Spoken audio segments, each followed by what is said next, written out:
Ang malinaw lang ngayon ay sinusuportahan natin si Senator Marcoleta. Sana po ay hindi siya arestuhin. Ang tanging kasalanan niya lang naman ay pamunuan ang investigasyon laban sa korupsyon. Mali po ba iyon? Hindi po.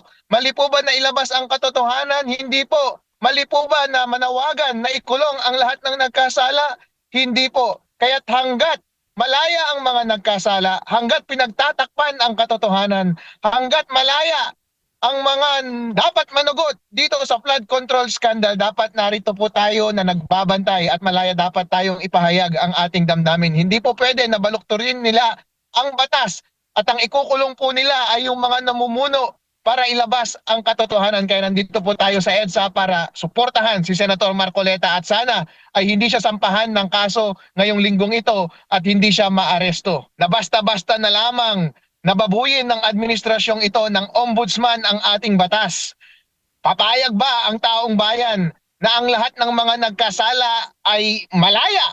Papayag ba ang taong bayan na yung mga taong nasa harap na siyang nag-promote na ilabas ang katotohanan at panagutin ang lahat ng mga nagkamali sa korupsyon ay sila pa ang makukulong? Tignan po natin dahil ang rally po na ito ay hindi negosasyon ni Marcoleta lamang, ng ombudsman lamang, kundi ito po ay rally ng taong bayan. Nandito na po sila para ipakita ang kanilang lakas.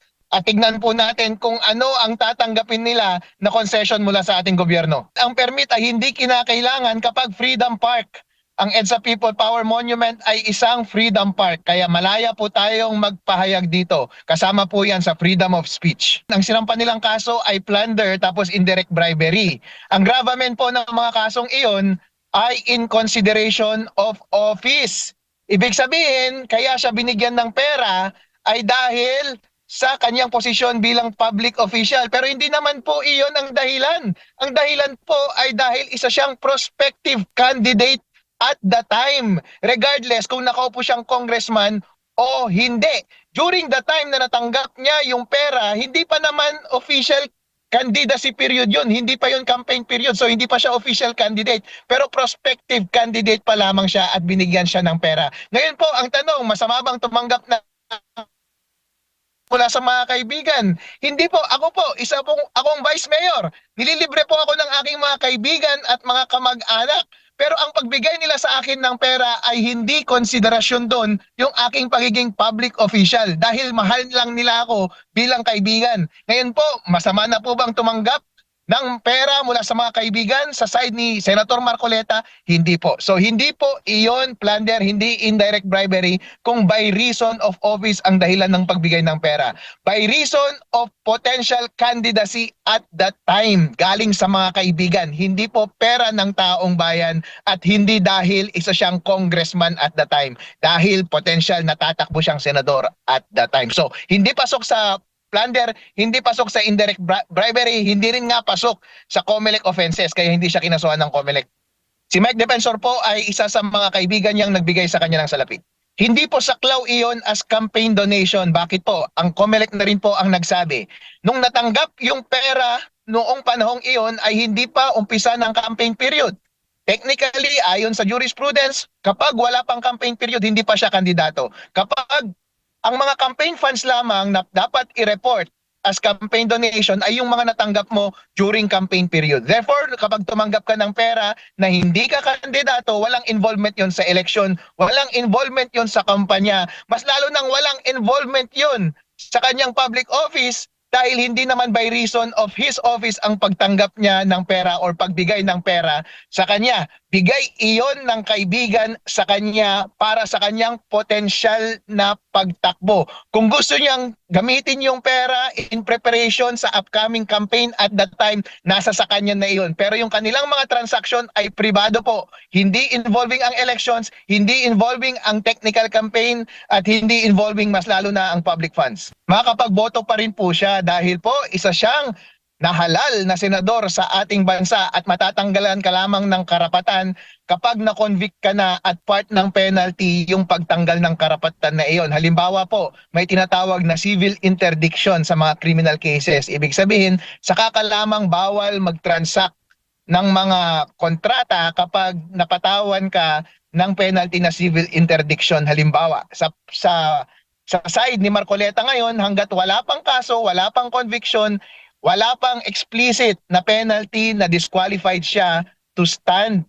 as a senator or to run again for public office, ay pwede po siyang mag-dispense ng kanyang mga responsibilidad bilang senador. So Opo. ganun po dapat ang ating paninindigan. Kakampi niya si VP Sara Duterte.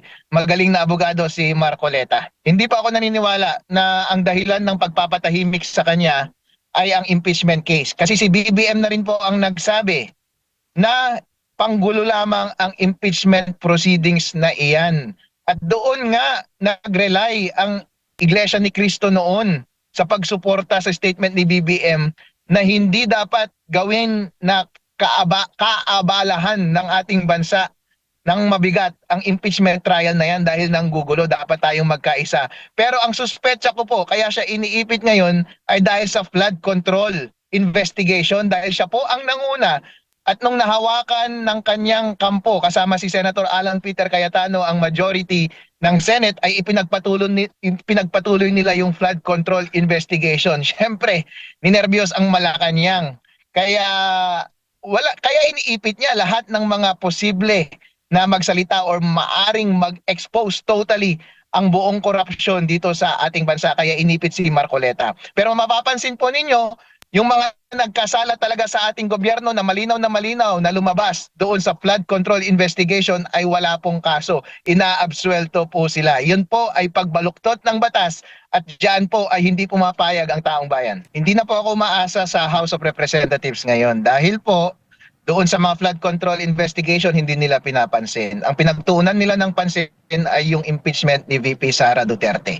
At inexpel pa nila si Kiko Barsaga. Kaya itong mga tao na ito ay huwag nyo pong asahan na ipagpapatuloy nilang investigasyon dahil marami po sa kanila ang mismong pinangalanan na nakatanggap ng maleta doon sa flood control scandal. Kaya hindi po talaga ako maasa sa kanila. Ito na talaga yung sukdulan na. Wala na tayong pag-asa pa mula sa Senate.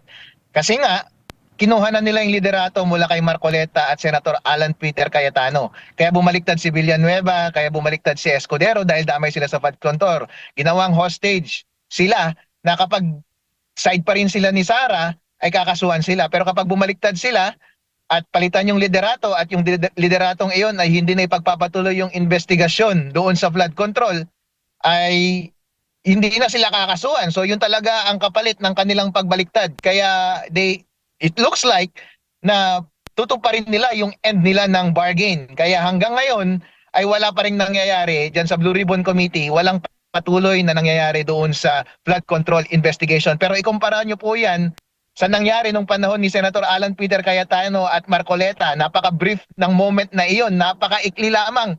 Pero agad-agad, meron kaagad expose at napakabibigat. Yung mga mahalagang tao ay dumating bilang witness at walang preno. Inilabas talaga ang lahat ng pangalan ng mga involved doon sa flood control scandal. Yun po ang transparency.